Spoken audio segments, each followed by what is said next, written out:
Chapter 10 Agents of Erosion Part 2. In the last chapter, we have studied the agents of erosion that are related to the climate. In this chapter, we shall study groundwater and sea waves as agents of erosion. The work of these two agents is related to specific locations.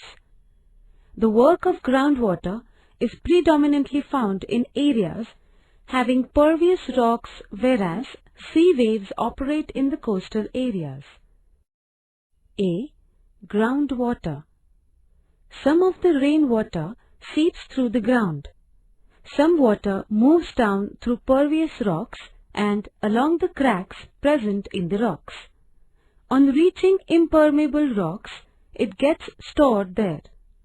Such water stored under the ground is called groundwater. Groundwater level.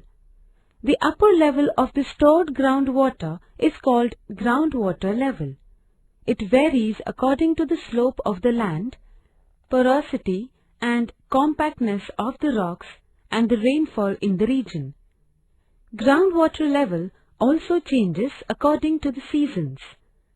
In the rainy season, it is closer to the ground surface, whereas during summer it drops down deeper. Some of the groundwater reappears on the ground surface in the form of springs. You may have seen wells at a number of places. The water we get in the wells is also groundwater. Work of groundwater. Soluble minerals in the rocks get dissolved in water and they move along with the groundwater. This is called erosion by groundwater. If soluble minerals are supplied beyond the saturation level, or if the amount of groundwater is reduced due to evaporation, the dissolved minerals precipitate and get deposited. Some rocks contain soluble minerals in a large proportion. In the regions of such rocks, the work of groundwater is dominant. Limestone is a good example of this type of work. Typical landforms are produced by groundwater in limestone areas. These are called karst landforms. The erosion, transportation and deposition by groundwater gives rise to the following landforms. See figure 10.1. Landforms produced by groundwater. Number 1. Sinkholes. In limestone areas, surface water penetrates through the cracks and joints in the rock. Some amount of limestone gets dissolved in this water, leading to the formation of holes on the surface. As this process continues for many years, the holes grow in size. Such holes are called sinkholes. As the water flowing over the surface enters these holes, it disappears.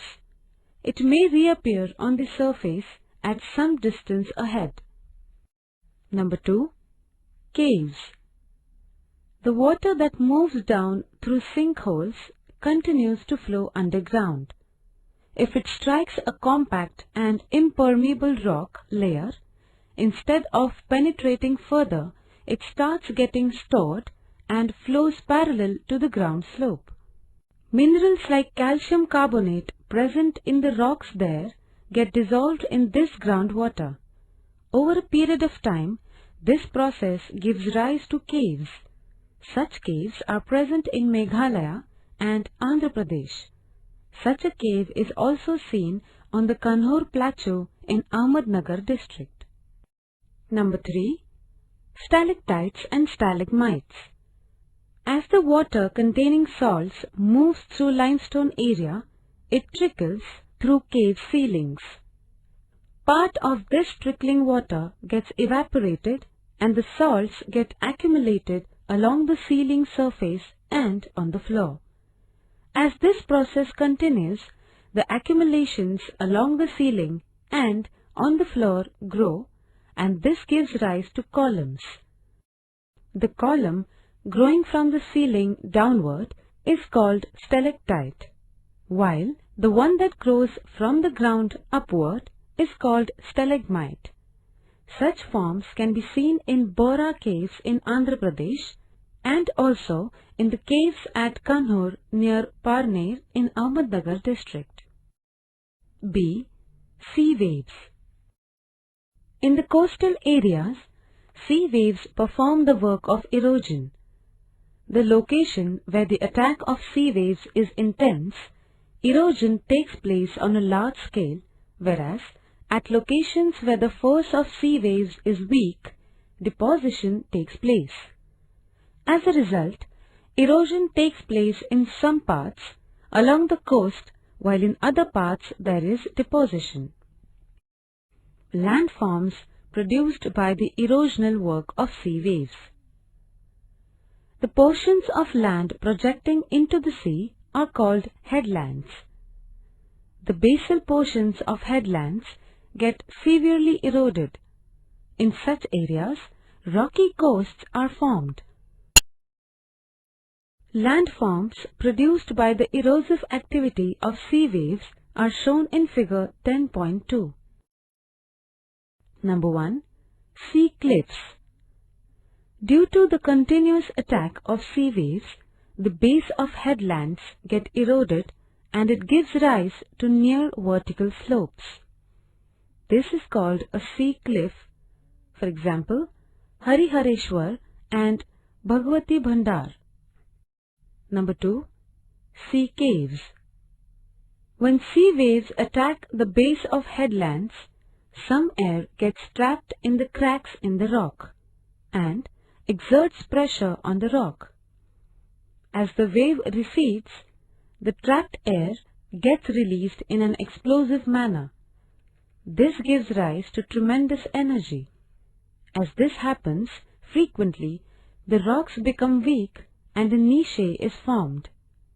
Over a period of time, this niche grows broader and deeper. This is called a sea cave. Number 3. Wave-cut platform. On the rocky coast, sea cliffs are severely attacked by sea waves and get receded. This results in the formation of a flat platform at the base of sea cliffs. Such flats are called wave-cut platforms. Besides these, erosion by sea waves gives rise to landforms like sea arches and sea stacks. As the Maharashtra coast is largely a rocky coast, we can see such landforms at places like Srivardhan or along the coast of Ratnagiri, Sindhudurg, etc. Landforms produced by depositional work of sea waves. The coast between two adjacent headlands is somewhat concave in plane. The particles eroded and released from the headlands get deposited in this concave portion. Besides, rivers and other agents of erosion bring large amounts of sediment from the land. Moreover, the sea waves also bring sediments from the deep sea area. All these different types of sediments get deposited in this area. This deposition by the waves gives rise to the following landforms. Number 1. Beaches. Large amounts of sediment come from the landward side in the areas between two adjacent headlands. Moreover, as these areas are shallow, the velocity of waves decreases. As a result, the sediments coming from the land as well as those coming from the deep sea get deposited in this area. Predominantly fine sand gets settled along the coast. Such sandy deposits along the coasts are called beaches. Along the Maharashtra coast, long beaches have been developed at Divayagar, Guhagar, etc. The Marina Beach at Chennai is the longest beach in India. Number 2. Sandbars. Sand gets deposited along the sides of headlands. Such deposition extends parallel to the coast from one headland to the next. Over a period of time, these deposits extend over long distances and developed into a bund or bar that protrudes into the water at some distance away from the beach. These are called sandbars. At times, the material from the beach eroded by sea waves forms a chain of islands at some distance away from the beach. This also gives rise to the development of sandbars.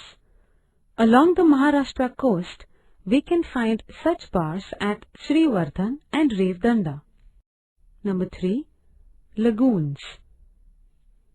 The brackish water separated from the seawater by sandbars and lying in the areas between the coast and the bars is called a lagoon. Large waves do not get generated in lagoons as these waters are separated from the open sea. In the coastal region of Kerala, large lagoons are formed. One of them is the Vembanad Lagoon. The Chilka Lake in Odisha is also an example of a lagoon. Uniqueness of coastal areas. Compared to the other agents of erosion, the work of sea waves goes on ceaselessly. Therefore, its effect becomes apparent within a short period of time. Erosion in some part and deposition in adjoining part keeps on taking place constantly. The beaches and bars, which are normally the products of deposition, are also subject to erosion. Coastal regions are always vulnerable to the risk of getting submerged due to increase in sea level. Coastal regions are also the regions of high population density. Therefore, the coastal zone management warrants serious attention.